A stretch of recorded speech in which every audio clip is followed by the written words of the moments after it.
ہم جسمانی اور ذہنی طور پر اپنے مشن پر جانے کے لیے بالکل تیار تھے۔ سقوط ڈھاکہ کے بعد بھارت اپنی 80% سے زائد فوج مغربی پاکستان کے بارڈر پر لے آیا تھا۔ انٹیلیجنس رپورٹ سے معلوم ہوا تھا کہ سابق مشرقی پاکستان کے بعد بھارت پاکستان کے اس مشکل دور سے فائدہ اٹھا کر مغربی پاکستان کو بھی نگل جانا چاہتا ہے۔ بھارت کو اپنی افواج سے زیادہ اس وقت روس سے کیے گئے دفاعی معاہدے پر بہت غرور اور بھروسہ تھا، جس کے تحت بھارت پر حملہ روس پر حملہ سمجھا جاتا تھا۔ پاکستانی افواج نے دوران جنگ اسی بھارتی اور روسی معاہدے کی وجہ سے محض دفاعی جنگ لڑی تھی، اور بھارت کو اسی وجہ سے موقع مل گیا تھا کہ وہ مغربی پاکستان کے دفاعی لحاظ سے کمزور پوائنٹس پر بھرپور حملہ کر کے پاکستانی حدود میں داخل ہو جائے۔ چنانچہ جنگ بندی کے وقت مغربی پاکستان کا 5000 مربع میل علاقہ بھارت کے قبضے میں جا چکا تھا۔ افواج پاکستان ہی نہیں بلکہ پوری پاکستانی قوم مایوسی کا شکار تھی۔ پاکستان نے بعد میں افغانستان میں روسی افواج کو شکست دے کر، جس کے نتیجے میں روس ٹکڑے ٹکڑے ہو گیا، اپنا بدلہ لے لیا، اور انشاءاللہ 1971 کی شکست کا بھی ہم بھرپور بدلہ لیں گے۔ ہمارا گروپ سٹینڈ بائی پوزیشن میں تھا کہ ہمیں 3 دن کی رخصت دی گئی اور ہدایت کی گئی کہ اپنا سب سامان گھر چھوڑ کر آئیں، اور صرف جوتوں کا ایک جوڑا جو پہنا ہوا ہو اور 2 ایسے جوڑے پینٹ قمیض لائیں جن پر کوئی بھی ایسا نشان نہ ہو کہ وہ پاکستان کے بنے ہوئے ہیں۔ یہ چھٹی ہمارے لیے روانگی کا گرین سگنل تھی۔ مجھ سے کاغذات پر اپنے ورثاء کے نام لکھوائے گئے، جن کی ایک کاپی مجھے اپنے ورثاء کو دینے کے لیے دی گئی۔ میرے باقی 4 ساتھی تو باقاعدہ فوجی تھے اور ان کے کاغذات پہلے سے ہی تیار تھے۔ دوران مشن موت کی صورت میں ورثاء کے لیے مقبول رقم اور بہت سی سہولتیں دینے کا اندراج تھا۔ اس وقت میری والدہ باقاعدہ حیات تھیں، بیوی اور چند ماہ کا ایک لڑکا تھا۔ میں نے ورثاء میں پہلے والدہ کا نام لکھا اور بعد میں بیوی اور بچے کا، اور 3 روزہ چھٹی پر روانہ ہو گیا۔ گھر پہنچ کر میں نے خود کو نارمل رکھنے کی بھرپور کوشش کی۔ میری بیوی تو کچھ نہ سمجھ سکی، لیکن میری والدہ نے میری اندرونی کیفیت کو کچھ بھانپ لیا۔ میں نے اپنے گھر والوں کو بھی یہ نہ بتایا تھا کہ میں کیا کر رہا ہوں اور کہاں جا رہا ہوں۔ انہیں تو صرف یہ علم تھا کہ میں لاہور میں ایک پرائیویٹ کمپنی میں ملازم ہوں۔ روانگی سے چند لمحے قبل میں نے والدہ کو بند لفافے میں کاغذات دیے اور کہا کہ انہیں نہایت سنبھال کر رکھیں۔ والد مرحوم کی قبر پر اس روز میں گھنٹوں موجود رہا۔ روانگی کے وقت والدہ، بیوی اور بچے سے اس طرح ملا جیسے شاید آئندہ ملاقات نصیب نہ ہو۔ میری جو اندرونی کیفیت تھی اس کا آپ بخوبی اندازہ کر سکتے ہیں، لیکن میں نے حد الامکان یہ کوشش کی کہ چہرے سے اس کا اثر ظاہر نہ ہونے پائے۔ والدہ اور بیوی کو میں نے یہ بتایا تھا کہ کمپنی کی طرف سے مجھے شاید چند ماہ کے لیے سری لنکا جانا پڑے، اس لیے میری طرف سے خطوط آنے میں دیر ہو سکتی ہے۔ میں فون پر دفتر والوں سے آپ کی خیریت معلوم کر لیا کروں گا، اور میرے دفتر کے آدمی میری تنخواہ اور میری خیریت سے آپ کو آگاہ کر دیا کریں گے۔ یہ سب باتیں میں نے اپنے سینئرز کی ہدایت کے عین مطابق کی تھیں۔ گھر والوں کو یہ انتظام کچھ عجیب سا لگ رہا تھا، لیکن میں نے انہیں سوال کرنے کا موقع ہی نہ دیا اور شام کو 7 بجے اسٹیشن کی طرف روانہ ہو گیا، کیونکہ اگلی صبح 8 بجے ہمیں لاہور آفس میں رپورٹ کرنی تھی۔ لاہور میں آفس سے ہمیں ایک جیپ میں آنکھوں پر پٹی باندھ کے لے جایا گیا۔ جب پٹی کھلی تو ہم ایک ہال میں موجود تھے جہاں بہت سی کرسیاں پڑی ہوئی تھیں۔ وہاں پر ہمارے سینئرز موجود تھے۔ چند ہی لمحوں بعد سویلین ڈریس میں ایک صاحب داخل ہوئے، جنہیں ہمارے سینئرز نے ایڑیاں بجا کر سلوٹ کیا۔ ان صاحب نے فردن ہم سے مصافحہ کیا، ٹریننگ کی کامیابی کی تکمیل پر مبارکباد دی اور کہا کہ آپ 5 افراد جس مشن پر جا رہے ہو، اس کی کامیابی کی تکمیل سے افواج پاکستان کو بہت مدد ملے گی، اس لیے روح کی گہرائیوں سے اپنے مشن کو پایہ تکمیل تک پہنچانا، اور اس دوران اگر غداری کی زندگی اور شہادت میں سے کسی ایک کو چننا پڑے تو شہادت کو قبول کرنا، کیونکہ موت تو یقیناً ایک روز آتی ہے۔ ہمارا دشمن اتنا مکار ہے کہ زندہ رکھنے اور عیش و عشرت کے جھوٹے وعدے کر کے راز گلوا لینا اس کا دھرم ہے، اور سب راز جاننے کے بعد وہ تمہیں چھوڑے گا نہیں بلکہ اذیت ناک موت سے ہمکنار کرے گا۔ ایک واقعہ جو انہوں نے بتایا میں انتہائی مختصر الفاظ میں بیان کروں گا۔ سلطان ٹیپو شہید کے ساتھ غداری کرنے والے میر صادق کو انگریزوں نے جاگیر اور 7 پشت تک وظیفے سے نوازا تھا۔ وظیفے کی ادائیگی سرنگا پٹم کے خزانے سے ہوتی تھی۔ انگریز تو حکومت میں صرف اعلیٰ افسر ہوتے تھے، دیگر کار حکومت ہندوستانی ملازم ہی سر انجام دیتے تھے۔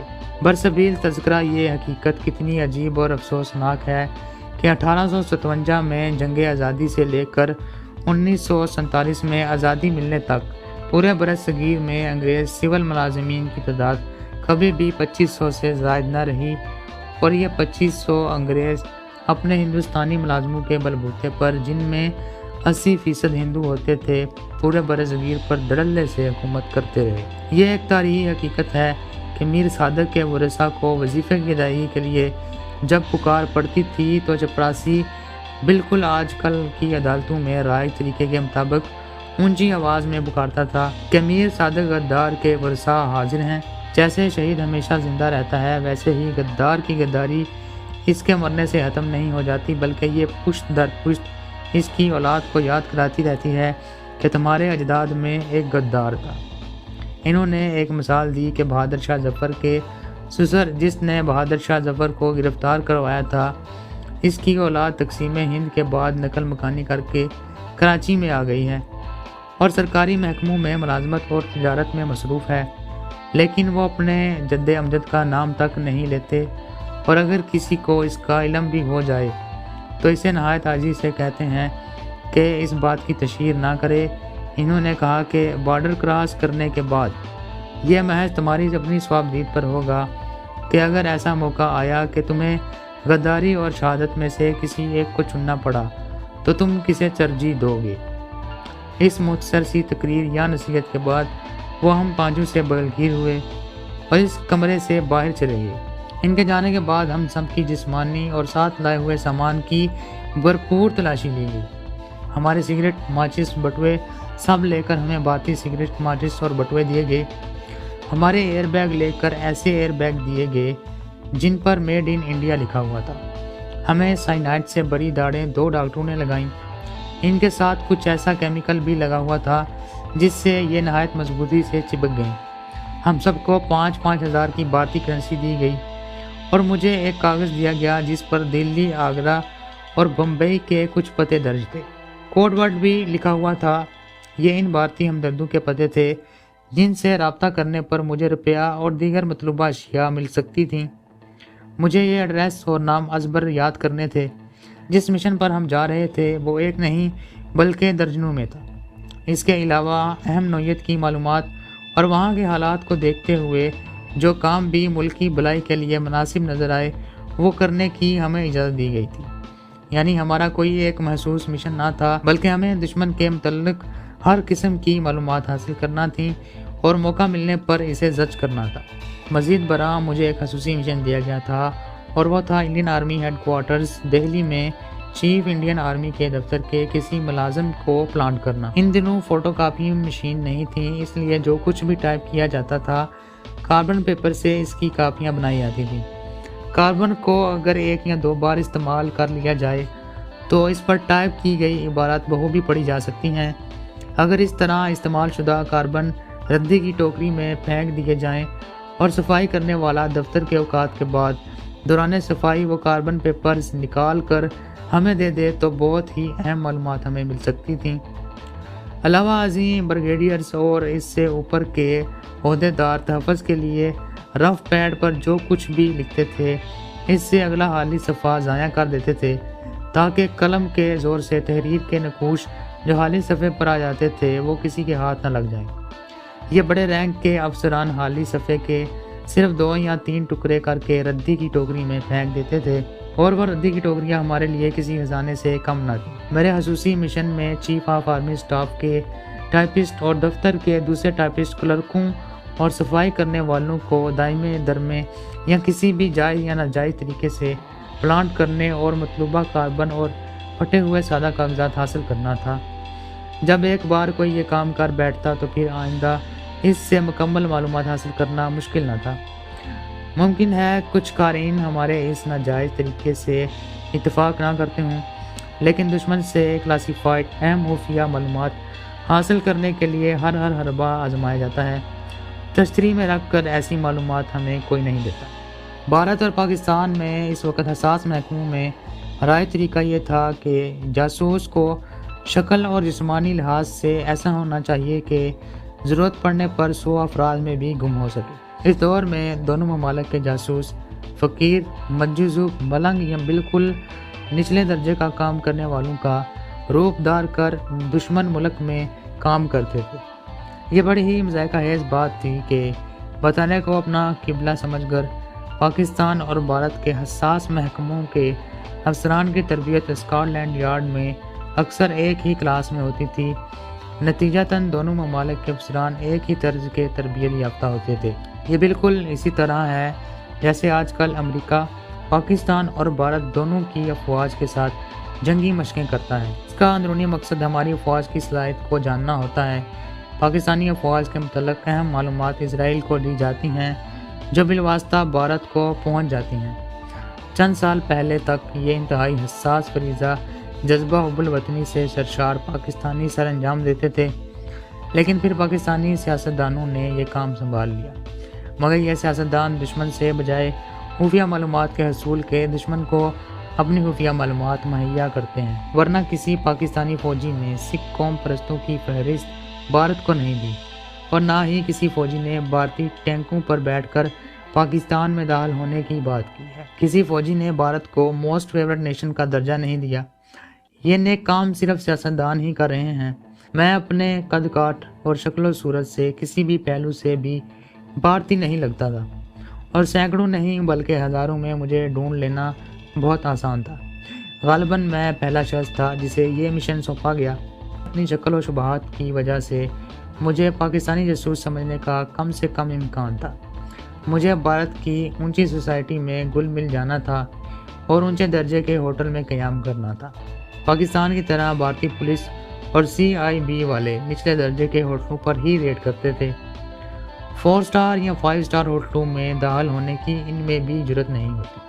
تربیلا میں ملازمت کے دوران وہاں غیر ملکی افسران اور ان کی فیملیز کے لیے بنے کلبوں میں میری رسائی تھی، اور اس دور کے مقبول ترین ہال روم ڈانس مثلاً اسکوئر والز اور روک اینڈ رول میں خاصی مہارت حاصل کر چکا تھا۔ بھارت میں قیام کے دوران ان خرافات سے مجھے بڑی مدد ملی۔ بھارت میں چوپڑا فیملی بڑی مشہور ہے۔ یہ پنجابی بڑے قد کاٹ والے اور نسبتاً سفید رنگت کے ہیں، اس لیے مجھے ونود چوپڑا کا نام دیا گیا۔ اس فیملی نے کاروبار، صنعت اور فلم انڈسٹری میں خاصا نام کمایا ہے، اور یہ سارے بھارت میں پھیلے ہوئے ہیں۔ اسی طرح میرے دیگر ساتھیوں کو بھی مختلف ہندو نام الاٹ کیے گئے تھے۔ آئندہ سطور میں مشن کے واقعات ایک تسلسل کے ساتھ آ رہے ہیں۔ اس سے پہلے چند سطور میں ایک وضاحت پیش کرنا ضروری سمجھتا ہوں۔ ایک جاسوس کے لیے اپنی زندگی سے زیادہ اہم اپنے مشن کی تکمیل ہے۔ بھارت میں ہندو نام کے ساتھ داخل ہو کر مجھے خالصتاً ہندو کے روپ میں اپنا کام کرنا تھا، اور اس کے لیے مجھے وہ سب کچھ بھی کرنا پڑا جس کی اسلام میں ممانعت ہے۔ قارئین سے گزارش ہے کہ مجھے مشن کی تکمیل کے لیے جو کام کرنے پڑے انہیں مذہب کے ترازو میں نہ تولیں۔ مجھے وطن عزیز کی سلامتی کے لیے جو مشن بھی سونپے گئے تھے انہیں ہر قیمت پر مجھے مکمل کرنا تھا۔ اس دوران مجھ سے جو غیر شرعی اور غیر اسلامی حرکات ہوئیں، اس کے لیے میں صرف اس ذات کے سامنے جواب دہ ہوں جو رحمان ہے اور رحیم ہے۔ آپ میرے اس عمل کو اس زاویے سے بھی دیکھ سکتے ہیں کہ اپنے وطن عزیز کی بھلائی کے لیے میں نے اپنے مذہبی اصولوں اور پابندیوں کی بھی قربانی دی۔ باقی رہا جزا اور سزا کا معاملہ تو وہ میرے اللہ کے ہاتھ میں ہے جو رحمان ہے، رحیم ہے، عفو ذوالجلال والاکرام ہے اور بے شمار صفات کا مالک ہے۔ میں نے قوم سے اپنی خدمات کا صلہ کبھی نہیں مانگا۔ یہ اس غفور اور رحیم کی ذات پاک ہے جو مجھے اس کا صلہ دے رہی ہے۔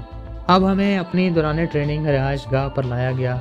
وہاں ایک بار پھر مشن کی بریفنگ اور احتیاطی تدابیر دہرائی گئی۔ صبح 3 بجے ہمیں 2 پرائیویٹ کاروں میں لاہور اسٹیشن پہنچایا گیا۔ بصیرپور براستہ قصور کے ٹکٹ پہلے ہی سے خرید لیے گئے تھے۔ ہم سب 2nd کلاس کے ایک ڈبے میں بالکل اجنبی بن کر داخل ہوئے۔ ہمارے 2 سینئرز بھی ہمارے ہمراہ تھے۔ ایک دوسرے سے بات چیت کرنے کی قطعاً ممانعت تھی۔ رات تقریباً 11:30 بجے ہم بصیرپور پہنچے۔ وہاں ایک سیف ہاؤس میں ہمارے کھانے اور سونے کا انتظام تھا۔ اسی سیف ہاؤس کے ایک حصے سے چیخو پکار کی آوازیں آ رہی تھیں۔ سینئرز نے ہمیں بتایا کہ کچھ بھارتی ہیں جو بارڈر کراس کرتے ہوئے پکڑے گئے، ان سے تفتیش کی جا رہی ہے۔